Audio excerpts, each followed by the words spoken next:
మీకు అర్ధరాత్రి 12 గంటలకి కళ్ళొస్తున్నాయా? తెల్లవారుజామున 3 గంటలకి కళ్ళొస్తున్నాయా?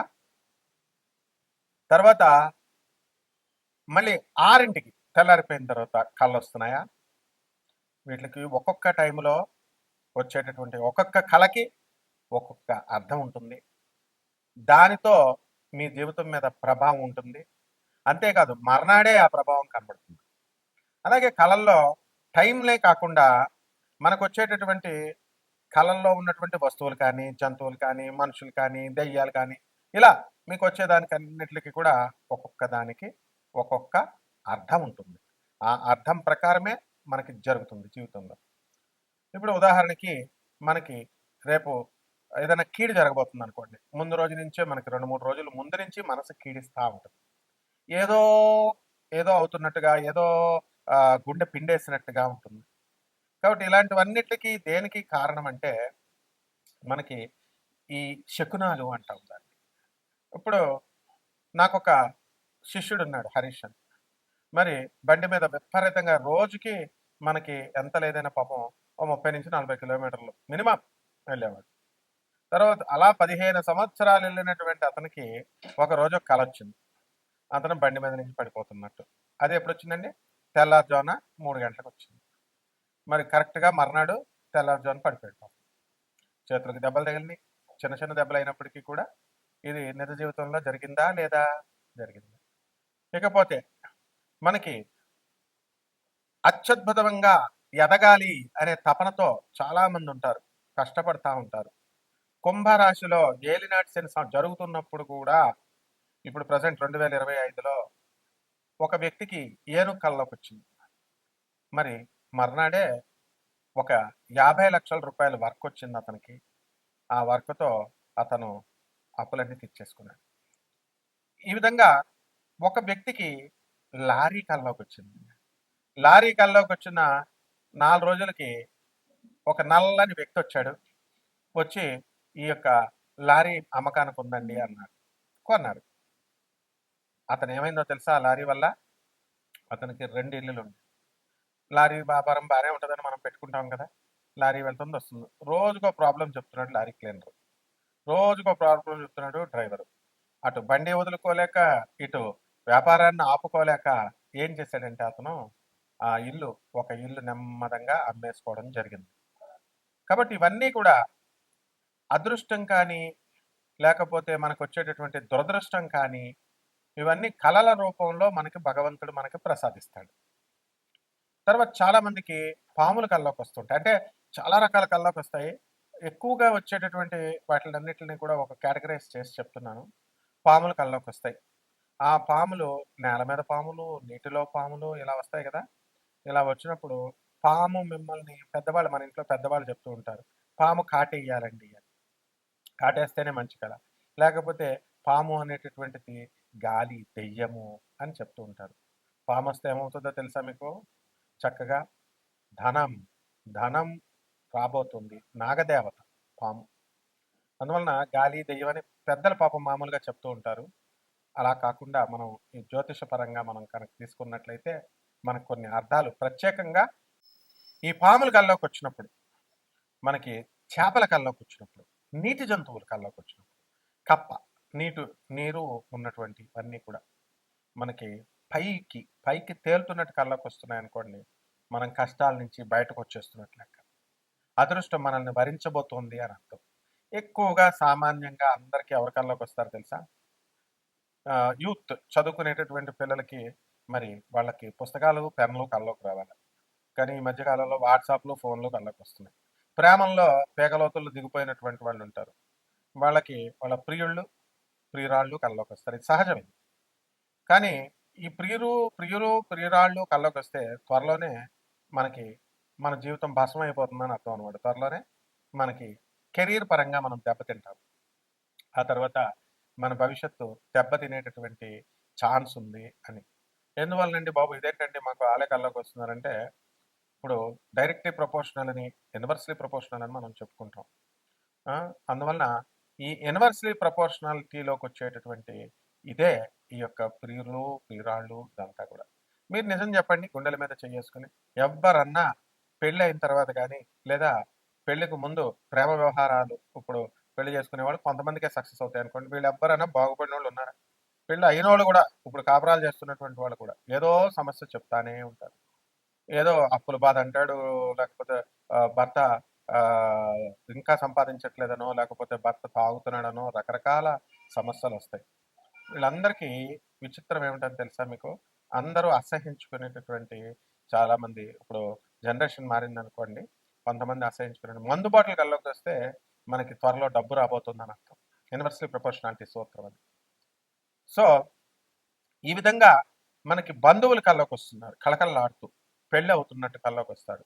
పెళ్లవుతున్నట్టు వస్తే చనిపోయినట్టు రావాలి, పెళ్లొస్తున్నట్టు వస్తే మంచిది కాదు అనంటారు. పెళ్లి కూతురు, కొత్త పెళ్లి కూతురు కల్లోకి రావాలి. నీకు నువ్వే కల్లోకొచ్చావనుకోండి, అబ్బా! అద్భుతం అనమాట. ఆ తర్వాత త్వరలో కుడి కన్ను కొట్టుకోవడం అనుంటుంది. మనకి తెల్లవారుజామున కూడా మనకి కళ్ళు కుడి కన్ను కొట్టుకోవడం, ఇవన్నీ కూడా మనకు కొంతమందికి అనుభవంలోకొస్తాయి. ఇలా చాలా రకాలు. మర్రి చెట్టు, రావి చెట్టు, తర్వాత ఈ ఉమ్మెత్తు చెట్టు, ఇవి కల్లోకి రావాలి. ఇవి కల్లోకొచ్చినప్పుడు మనకి ధనం రాబోతోంది అని అర్థం. అలాగే ఆమదం చెట్టు, ఆమదం నూనె రాసుకుంటున్నట్టు కనుక కల్లోకొస్తే త్వరలో మనకి జగడం, యుద్ధం జరగబోతోంది, శత్రునాశనం జరగబోతోంది అని అర్థం. గొడుగు కల్లోకొచ్చిందనుకోండి, మనము మన వంశీకులో మన దూరపు చుట్టాలు ఎవరో ఒకళ్ళు మన దగ్గర బంధువులు పైకెళ్ళిపోతున్నారని అర్థం. ఇక చెప్పులు కల్లోకొచ్చినాయి అనుకోండి, మనకి త్వరలో కష్టాలు పోతున్నాయి అని అర్థం. మనము బండరాయిని మనం కొడుతున్నట్టుగా కల్లోకొచ్చిందనుకోండి, త్వరలో డబ్బు రాబోతోంది అని అర్థం. క్లాస్ రూమ్ కల్లోకొచ్చిందనుకోండి స్టూడెంట్స్‌కి వస్తది ఎక్కువ. జ్వరం వస్తదనమాట. మర్నాడు ఇటువంటి స్టూడెంట్స్‌కి ఏమవుద్ది క్లాస్ రూము, క్లాస్ టీచరు ఇలాంటోళ్ళొస్తే జ్వరం వచ్చేస్తది మర్నాడు. కానీ వాళ్ళ యొక్క భవిష్యత్తు ఆ కాంపిటీటివ్ ఎగ్జామ్‌లో ఏదైతే రాస్తున్నారో అటువంటి వాళ్ళకందరికీ కూడా జాబ్ రాబోతోంది అని.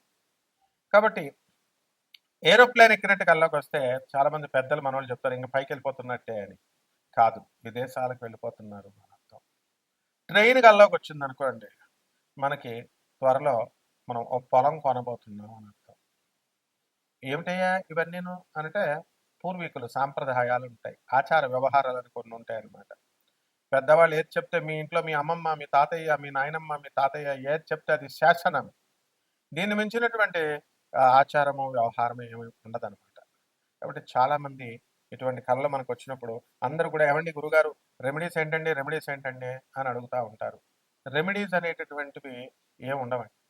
రెమెడీస్ చేసుకుంటే మీకు అలా అలవాటు చేసేసారనమాట. రెమెడీస్ చేసుకోవడం వల్ల వస్తుందని. ఉప్పు, మిరియాలు తీసి అప్పుడు కలలేసిన తర్వాత పేడ కలలొచ్చిన తర్వాత లేచి తలంటు స్నానం చేసి, ఆ ఉప్పుని, మిరియాలని భగవంతుడి దగ్గర పెట్టి దీపారాధన చేయడం ఒకటే రెమెడీ. ఇక మనము దాన ధర్మాలు చేసుకోవాలి బాగా. అనాథ పిల్లలకి దాన ధర్మాలు చేసుకోవాలి. తర్వాత ఈ యొక్క సాధువులకి దానం ధర్మాలు చేసుకోవాలి. వికలాంగులకి దాన ధర్మాలు చేసుకోవాలి. పేదవారికి దానం ధర్మాలు చేసుకోవాలి. మనిషి ఈ ఇవి తప్ప మిగతా అన్ని కార్యక్రమాలు చేస్తున్నాడు. షాపింగ్‌కెళ్తున్నాడు, కొంటున్నాడు ఇవన్నీ కూడా కాదు. అందువలన మనం చేయాల్సిందేంటంటే చక్కగా ఈ ఇవి రెమెడీస్ ఇవి. చక్కగా మీకు 12 ద్వాదశ రాశుల పైన ఈ యొక్క కళల ప్రభావం ప్రకారం మనం ఈ జాతకం ఈ యొక్క సంవత్సరంలో ఎలా ఉంటుందో మనం తెలుసుకుందాం. మకర రాశి. ఈ మకర రాశి వాళ్ళందరికీ కూడా మీకు సింహాల కల్లోకొస్తాయి. ఏవండి మేము మకరం అండి మాది మొసలి కల్లోకి రావాలి కానీ సింహాలు ఏంటంటే సింహాలైపోతారు మీరంతా కూడా. ప్రమోషన్స్ వచ్చేస్తాయి. వృత్తి, వ్యాపారం, ఉద్యోగ విషయాల్లో ఎక్కడికో వెళ్ళిపోతారు. అక్కినేని నాగేశ్వరరావులాగా వెళ్ళిపోతారు మీరంతా. సో, ఈ యొక్క మకర రాశి వాళ్ళకి నీళ్లు కల్లోకొస్తాయి. అందులో తోటకూర, తోట పువ్వులు, తూటుకూర పువ్వులు కల్లోకొస్తాయి. దానివల్ల మీకు ఈ సమస్యల నుంచి బయటకెళ్ళిపోతున్నారు అని అర్థం. మొక్కజొన్న తోట కల్లోకొస్తది. అంటే మొక్కజొన్న తోట మీ ప్రేమ సక్సెస్ కాబోతుంది మొక్కజొన్న తోటలో అని పాడతారు చూసారా? అంటే ప్రేమించినటువంటి వాళ్ళందరికీ సక్సెస్ డెఫినిట్‌గా. ఆ తర్వాత తెలుస్తుంది మీకు పెళ్ళిళ్ళు అయిపోయిన తర్వాత. తర్వాత పెళ్లి కావట్లేదు అనేటటువంటి వాళ్ళకి అరటి చెట్లు కల్లోకి రావాలా? అరటిపళ్ళు రావాలా? అరటిపళ్ళ కల్లోకొస్తే ప్రెగ్నెంట్ అంతే ఇమ్మీడియేట్. ఏ ఆయుర్వేదం డాక్టర్ దగ్గరికెళ్ళక్కర్లేదు, ఎవరి దగ్గరికెళ్ళక్కర్లేదు. సో, ఎట్టి పరిస్థితుల్లో ప్రెగ్నెన్సీ వచ్చేసిన తర్వాత ఆళ్ళని పెంచలేక చచ్చిపోవాలన్నమాట. రోజు స్కూల్‌కి తీసుకెళ్ళండి చెప్తాను. ఆ తర్వాత సంగతి తర్వాత చూద్దాం. ఆ తర్వాత వృత్తి, వ్యాపార, ఉద్యోగ విషయాల్లో బ్రహ్మాండంగా ఉంటుంది. అండ్ మీకు తెలుసా అండి ఆనపకాయ కల్లోకొస్తుంది. ఆనపకాయ కల్లలో వ్యాపారాలే బ్రహ్మాండంగా ఉంటాయి. ఆ! సూపర్ అనమాట. అందులో మళ్ళీ 2 రకాల ఆనపకాయలుంటాయండోయ్. రౌండ్‌గా ఉన్న ఆనపకాయ కల్లోకొస్తే దూరపు చుట్టాలు మరణం వార్త వలన మీకు ఆస్తి కలిసొస్తుంది. అండ్ సొరకాయ కల్లోకొస్తుంది. సొరకాయ ఏవండీ ఇప్పుడు సొరకాయ కల్లోకొస్తే కష్టాలన్నీ పోతాయి. ఇప్పుడు గోగినేని బాబు ఉన్నాడండి. మిమ్మల్ని అందరిని పేకాటాడేస్తాడు. ఎందుకు పిచ్చి పిచ్చి రెమెడీస్ చెప్పేటటువంటి వాళ్ళని కొంతమంది పేరు పెట్టి తిడతాడాయన. పాపం ఆయన చాలా మంచోడు పాపం. ఎందుకు చెప్తున్నాడు? ఏ మరి మన ప్రోగ్రామ్‌కి ఎందుకండి? Non commercial basis. ఆ తర్వాత మనం చదువుకున్న వాళ్ళం. ఆయన మన గురువుగారు గోవింద్ బాబు గారు సమాజాన్ని మార్చాలనుకుంటున్నాడు. అటువంటి వాళ్ళని ఏరతారమ్మా. అందరిని ఏరరు. అలాగే మీకు కూడా గ్రహాలు మిమ్మల్ని కూడా ఏరతాయి. మీరు మంచిగా నిజాయితీగా ఉండండి. పేద ప్రజలకి మీరు సేవ చేసుకోండి. అనాథలకి సేవ చేసుకోండి. ఎంతసేపు ఇన్‌కమింగ్, ఇన్‌కమింగ్, ఇన్‌కమింగ్ అని ఆలోచించకండి. ఔట్‌గోయింగ్ పేదోళ్ళకి కూడా ఇవ్వాలి కదా! పేదవాళ్ళకి ఇవ్వండి. ఆ తర్వాత వికలాంగులకి ఇవ్వండి. తర్వాత మీకు సాధువులకి ఇవ్వండి. అనాథ పిల్లలకి ఇవ్వండి. వాళ్ళు ఆశీర్వదిస్తే మీకు కోట్లొస్తాయిరా నాయన. అది మానేసి పిసినారోళ్ళలాగా ఏవండీ జాతకం ఎంతండి? జాతకం ఎంతండి? మేమేం బిజినెస్ మ్యాన్‌లా నాయన? మిగతా వాళ్ళందరూ మనం తప్ప మిగతా వాళ్ళంతా కూడా యూట్యూబ్‌లో ఉన్నవాళ్ళు డబ్బులు లేకుండా ఎవరు చెప్పరు. అందరికీ తెలిసినటువంటి విషయం ఇది ప్రపంచంలో. గత 7 సంవత్సరాల నుంచి మనం 8 సంవత్సరాల పైనుంచి అందరికీ మన గురించి తెలుసు కాబట్టి మీరేం కంగారు పడకండి. ఒక్కసారి జస్ట్ సలహాలివ్వాలి అనుకునే చాలా మందికి ఉంటుందనమాట.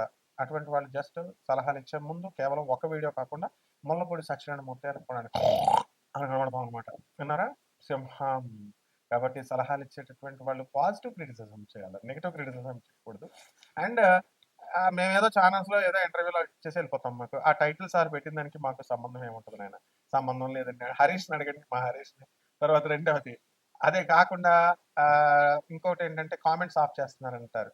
అది ఏవండీ మీరు చెప్పేది ఇంకా మేము మా అభిప్రాయాలు వద్దా అండి అంటే, కామెంట్స్ పెట్టుకుంటేనే ఛానల్‌కి లాభం. కామెంట్స్ ఆఫ్ చేస్తే ఛానల్‌కి లాస్. అయినా సరే వాళ్ళు ఎందుకొచ్చిన గొడవ అని చెప్పేసి వాళ్ళకేదో వాళ్ళ ప్రాబ్లమ్స్ వాళ్ళకుంటాయి. కాబట్టి అందరూ కరెక్ట్‌గా తిన్నంగా ఉంటే ఎందుకు ఆఫ్ చేస్తారు చెప్పండి? అవతలాళ్ళని అనే ముందు మనల్ని మనం కరెక్ట్ చేసుకోవాలనమాట. అందువలన జస్ట్ నిజాయితీగా ఎవరికైతే సమస్యలున్నాయో అటువంటి వాళ్ళ కోసం నా స్క్రోల్ నంబర్ వేయబడింది. అటువంటి వాళ్ళు నిజంగా ఆపదలో ఉన్నటువంటి వాళ్ళు నాకు వాట్సాప్‌లో చేయండి. ఫోన్ చేసి అర్థం. ఆ తర్వాత దయచేసి మీకు ఇవన్నీ కూడా చెప్పడం జరుగుతుంది. నాన్ కమర్షియల్ యాస్పెక్ట్‌లో కాబట్టి డబ్బుల కోసం అని భయపడకండి. కాల్ చేయండి. సమస్యను తీర్చుకోండి. ఇక ఫేక్ అస్ట్రాలజర్స్ దగ్గర వాళ్ళ దగ్గర మేము మోసపోయామండి అని అంటే వాళ్ళందరికీ కూడా వాళ్ళకి మీరు డైరెక్ట్ అడగండి. ఫోన్ హక్కు ఉంటది మీకు. ఫోన్ చేసి అడగండి. అటువంటి వాళ్ళకి కామెంట్స్ పెట్టొచ్చు, తిట్టొచ్చు. మీరు ఏదైనా చేయొచ్చు. లేకపోతే మా బ్రదర్ గంగన్ బాబుకి కొట్టండి. మా చెల్లయ్య సత్యభామకి కొట్టండి. ఓకే. వాళ్ళు చూసుకుంటారు ఇకంతా కూడా. అలాగే చక్కగా మీరు ఈ రకంగా మీరు ముందుకెళ్ళండి. మీకు ఇక రెమెడీస్ దగ్గరికొచ్చేసరికి ఏలినట్సని వెళ్ళిపోయింది. ఎప్పుడో పోయింది మార్చి 29న. ఇప్పుడంతా గురువు కూడా మారిపోయాడు మే 14 నుంచి. కాబట్టి మీరేంటంటే ఆహ్, మనకిప్పుడు ప్రస్తుతం మరి ఏముందండి అంటే తాగుబోతులయిపోతారు ఇప్పుడంతా కూడా. రాహువు ధనస్థానంలోకొచ్చేసాడు. కాబట్టి అలవాటు ఉన్నవాళ్ళేంటో మళ్ళీ అలవాటు లేనోళ్ళ గురించి చెప్పడం గాని, నెగెటివ్ అసలు తీసుకోవద్దు. నెగెటివ్ తీసుకుంటే మీకు జ్ఞానశూన్యులయిపోతారు. ఇప్పుడు దత్తాత్రేయ స్వామి వారి శిష్యులం మనం. ఉన్నారా? ఆనంద మార్గ ప్రభాత్ రంజన్ సర్కార్ గారి శిష్యులం. కాబట్టి సద్గురువులున్నారు మన వెనకాల. కాబట్టి దానికి మనం చెప్పామంటే దాన్ని పాజిటివ్‌గా తీసుకోండి. ఇంక చూసారా? ఇప్పుడు మనకి ఆ రాహు జపం చేసుకోండి. రాహు స్తోత్రాలు చదువుకోండి. రాహు కిలోంపావు మినుములను ఆవుపేట రంగు ఉన్నటువంటి వస్త్రాల నుంచి పేద బ్రాహ్మణులకి శనివారం నాడు ఉదయం 8 గంటలకి దానం చేసుకోండి. దశ మహావిచ్చల్లో ఒకటైనటువంటి ఈ యొక్క మహాకాళి అమ్మవారి యొక్క ఆహ్, ఆరాధన చేసుకోండి. దుర్గాదేవికి చక్కగా కుంకుమేసుకోండి. ఆమె పాదాల దగ్గర మీరు చక్కగా చేయండి. అన్నారా? మెంటల్ అంతా వదిలిపోద్దనమాట. డబ్బులొస్తాయి. నేను చెప్పినట్టు చేసుకోండి. ఇప్పుడు మేం నన్ను నమ్ముకొని బాగుపడినోళ్ళే తప్ప ఫెయిల్ అయినటువంటి వాళ్ళు, నష్టపోయినటువంటి వాళ్ళు లేరు. కాబట్టి non commercial, non commercial, non commercial. అందువల్ల జాగ్రత్తగా చేసుకోండి. కాంటాక్ట్ చేయండి. తప్పకుండా రెమెడీస్ దగ్గరికి ఈ రకంగా చేసుకోండి. మర్రి చెట్టుని ఊడలు తీసుకోండి. పూజ గదిలో పెట్టుకోండి. రావి చెట్టుని, ఔదుంబర వృక్షాన్ని అంటే మేడి చెట్టుని మర్చిపోకండి. నీళ్ళు పోయండి, నీళ్ళు పోయండి, నీళ్ళు పోయండి. శుభమస్తు.